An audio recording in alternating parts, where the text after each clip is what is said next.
Does the leadership changes during crisis? Have you ever faced crisis and during that time you find yourself doing things differently? If so, how? I think that everybody has a natural style, right? And you have different, ways of doing things, and everybody, and there's a whole, science behind that as well. And knowing your personal style is important, because when you're in a crisis, that's what will come out. Because you can be an actor, right? Which you can play multiple roles. You can play a persuader. You can play an analytical person. You can play all the quadrants that we have out there, and it's important to be able to, right? Depending on the scenario, where are you? But when you are in a crisis, your natural tendencies will come out. So know it, be self-aware of it, and make sure that you're recognizing that you're driving forward and you're not letting the emotional impact of the crisis change how you do things, because it will become very self-aware to those around you.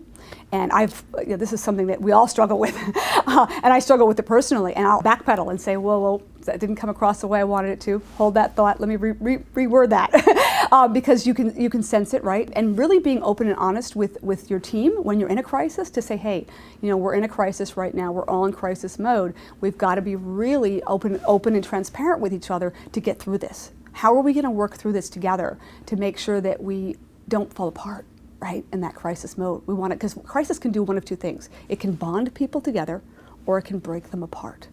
And so you want to bond them together, not break them apart. So being, and I'll call it mitigating risk.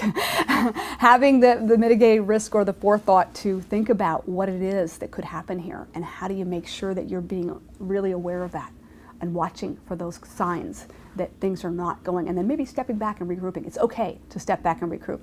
I think a lot of leaders will say, well, I made the decision, I'm going to do this, and no matter what, we're doing it. And sometimes that's not the right thing to do, because there's no pride here, it's courage enough to say, maybe I made a mistake, and I need to backpedal a little bit, and let's regroup and think about this. And I'd love your advice. And from meeting, this is being very transparent with your team and saying, what do you think? How would you solve this problem, right? And so that they feel empowered too, because it's amazing by having sounding boards of other people and mentors that you can go to. When you're in a crisis mode, the people who've had the experience, so if you're in a crisis and you don't, all right, who do I know in my network that's been through a crisis like this? Can I go to them and talk to them about their experience? Now, granted, their experience may be very different than yours, but I can almost guarantee that after the conversation with that person, you will come out with some insight about how you might take that knowledge that they shared with you and apply it in your own experience.